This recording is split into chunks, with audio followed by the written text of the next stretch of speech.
যেতিয়ালৈকে হামাস সম্পূৰ্ণৰূপে নিশেষ নহয় হামাস সম্পূৰ্ণৰূপে নিৰ্মূল নহয় সেই পৰ্যন্ত এই যুদ্ধ চলাই নিয়াৰ পুনৰ পণ ললে ইজৰাইলৰ প্ৰধানমন্ত্ৰী বেঞ্জামিন নেতান্যাহুৱে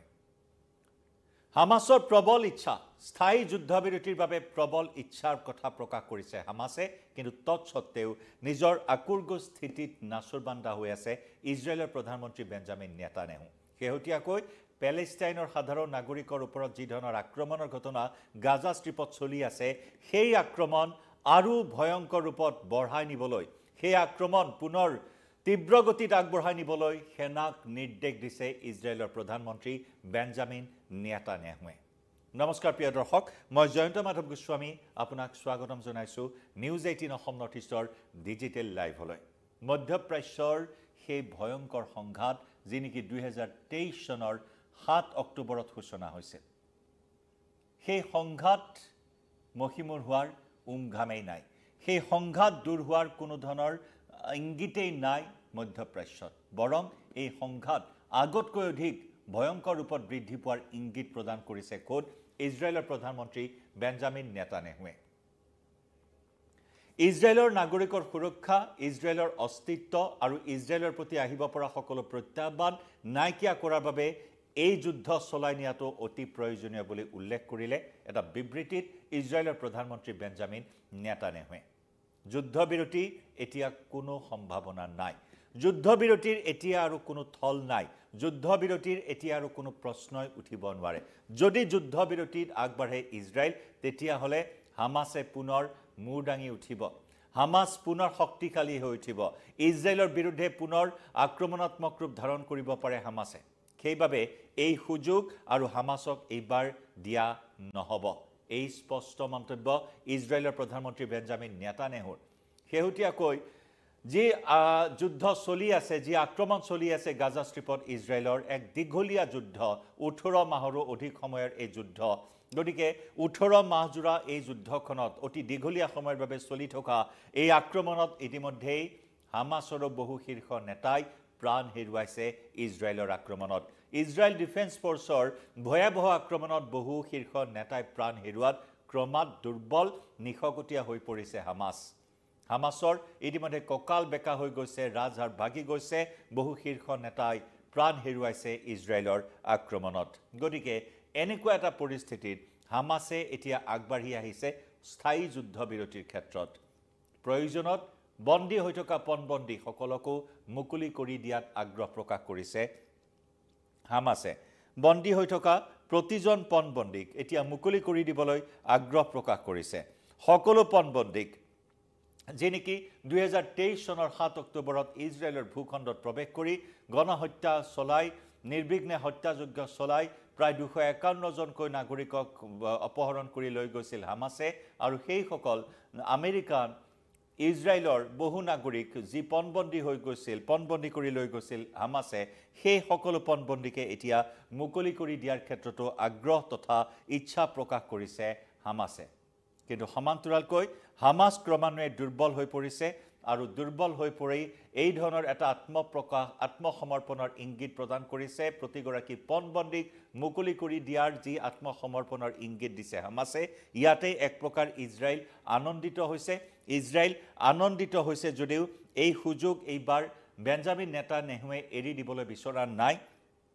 যাতে হামাসক এই সুযোগতে সম্পূৰ্ণৰূপে নিশেষ কৰিব পৰা যায় যে নেকি ভৱিষ্যতে ইজৰাইলৰ সুৰক্ষা সুনিশ্চিত হয় ইজৰাইলৰ নিৰাপত্তা সুনিশ্চিত হয় যাতে স্থায়ী যুদ্ধবিৰতি হলে হামাসে পুনৰ নিজকে শক্তিশালী কৰিবলৈ সুযোগ নাপায় তাৰ বাবে যুদ্ধবিৰতিৰ প্ৰতি তিল মানুহ আগ্ৰহ প্ৰকাশ নকৰি বৰং আক্ৰমণাত্মক ৰূপ ধাৰণ কৰিবলৈ ইজৰাইলে সৰ্বশক্তি প্ৰয়োগ কৰিবলৈ সেনাবাহিনীক নিৰ্দেশ দিছে প্ৰধানমন্ত্ৰীগৰাকীয়ে যাতে এই যুদ্ধবিৰতিত হামাসে পুনৰ শক্তিশালী হৈ ইজৰাইলৰ ওপৰত আৰু অধিক ভয়ংকৰ আক্ৰমণ চলাব নোৱাৰে তাৰ বাবে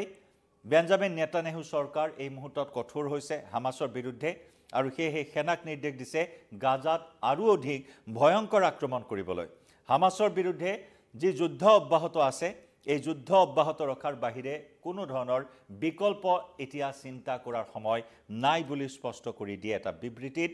ইজৰাইলৰ প্ৰধানমন্ত্ৰী বেঞ্জামিন নেতান্যাহুৱে তেওঁৰ স্পষ্ট কথা যে ইজৰাইলে নিজৰ অস্তিত্ব লগতে সুৰক্ষাৰ বাবে হামাছক সমূলাংশে নিষেধ কৰাটো অতি প্ৰয়োজন হৈ পৰা বুলিও তেওঁ উল্লেখ কৰিছে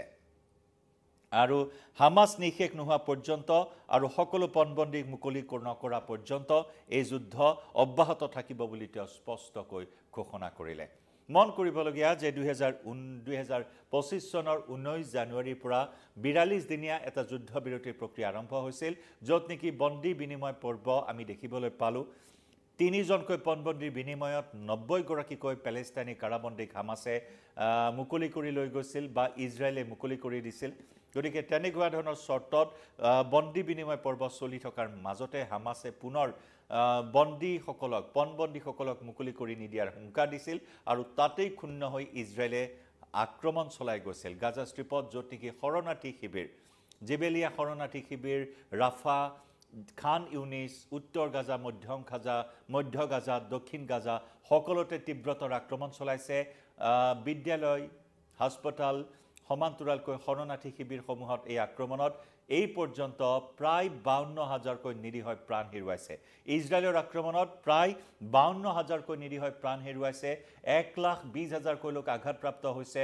বহু হাজাৰ লোক এতিয়াও নিখোজ হৈ আছে গতিকে এনেকুৱা ধৰণৰ এটা পৰিস্থিতিত পুনৰ ৰক্তক্ষয়ী সংঘাত অব্যাহত আছে প্ৰাণঘাতী আক্ৰমণ অব্যাহত আছে ইজৰাইলৰ হিংস্ৰ আক্ৰমণ অব্যাহত আছে য'ত নেকি পুনৰ মানৱতাৰ সংকটে দেখা দিছে গাজা ষ্ট্ৰিপত আনকি সাহায্য সামগ্ৰী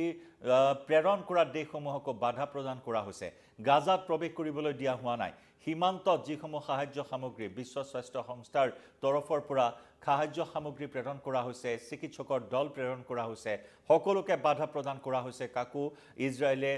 গাজাত প্ৰৱেশ কৰিবলৈ দিয়া নাই আৰু যাৰ পৰিপ্ৰেক্ষিতত চূড়ান্ত মানৱীয় সংকটে দেখা দিছে এই মুহূৰ্তত গাজা ষ্ট্ৰিপত কিন্তু তাৰ মাজতে ইজৰাইলৰ প্ৰধানমন্ত্ৰী বেঞ্জামিন নেতান্যাহুৰ স্পষ্ট ঘোষণা যে সম্পূৰ্ণৰূপে নিষেধ হ'ব লাগিব হামাছ পুলিয়ে পুখাই হামাছক নিশ্চিহ্ন কৰিব হামাছক নিৰ্মূল কৰিব আৰু হামাছক নিৰ্মূল নকৰা পৰ্যন্ত এই যুদ্ধ এইবাৰ থমকি নৰয় পুনৰ পূৰ্বতকৈ দুগুণ তীব্ৰতাৰে এই যুদ্ধ চলিব আক্ৰমণ চলিব হামাছ সম্পূৰ্ণৰূপে নিষেধ হ'ব লাগিব আৰু পণবন্দীসকলক মুকলি কৰি দিব লাগিব হামাছে এই পৰ্যন্ত আমি পুনৰ জনাইছো 2025 চনৰ জানুৱাৰীৰ যি যুদ্ধবিৰতি হৈছিল তেতিয়াৰ পৰাই বহুখিনি পণবন্দীক ইতিমধ্যেই হামাছৰ কবলৰ পৰা ইজৰাইলে মুকলি কৰি আনিবলৈ সক্ষম হ'ল যদি এতিয়াও প্ৰায় 59 গৰাকীকৈ পণবন্দী হামাছৰ হাতত বন্দী হৈ আছে আৰু 251 গৰাকী যি পণবন্দী আছিল তাৰে 74 গৰাকীৰ ইতিমধ্যে মৃত্যু হোৱাৰ কথা ইজৰাইলে সদৰি কৰিছে 74 গৰাকী পণবন্দীৰ মৃতদেহৰ কেইবাটা মৃতদেহ ইতিমধ্যে ইজৰাইলক গতাইছে হামাছে বাকি বহু পণবন্দীৰ মৃতদেহ এতিয়াও গটোৱা হোৱা নাই একেদৰে এতিয়াও জীৱন্ত অৱস্থাত 59 গৰাকী পণবন্দী থকাৰ কথা উল্লেখ কৰা হৈছে সেই সকলক এতিয়া অতি শীঘ্ৰে মুকলি কৰি দিয়াৰ বাবে দাবী জনাই আছে ইজৰাইলে একে সময়তে হামাছে ইচ্ছা প্ৰকাশ কৰিছে যে সকলো পণবন্দীকে মুকলি কৰি দিয়া হ'ব তাৰ বিনিময়ত হামাছে বিচাৰিছে স্থায়ী যুদ্ধ বিৰতি যেটো নেকি ইজৰাইলে দিবলৈ বিচৰা নাই স্থায়ী যুদ্ধ বিৰতি মানে হামাছে আকৌ মুৰদাঙি উঠিব হামাছে আকৌ ইজৰাইলক আক্ৰমণ কৰাৰ পৰিকল্পনা ৰচিব সময় পাব সেই সময়ত হামাছে পুনৰ থন ধৰি উঠিব পুনৰ আক্ৰমণাত্মক ৰূপ ধাৰণ কৰিব পাৰে ইজৰাইলৰ বিৰুদ্ধে প্ৰত্যাহ্বানৰ সৃষ্টি কৰিব পাৰে গতিকে সেই সুযোগ আৰু দিব বিচৰা নাই একেদৰে ইৰানৰ হাততো যাতে পৰমাণু অস্ত্ৰ নপৰে তাৰ প্ৰতিও লক্ষ্য ৰাখিছে ইজৰাইলে গতিকে সকলো দিশৰ পৰাই মধ্যপ্ৰাচ্যৰ পৰিস্থিতি ক্ৰমাৎ উত্তাল হোৱা পৰিলক্ষিত হৈছে জনাই যাম যুদ্ধৰ প্ৰতিটো আপডেট এই মুহূৰ্তত লাইভৰ পৰা বিদায় লৈছো ধন্যবাদ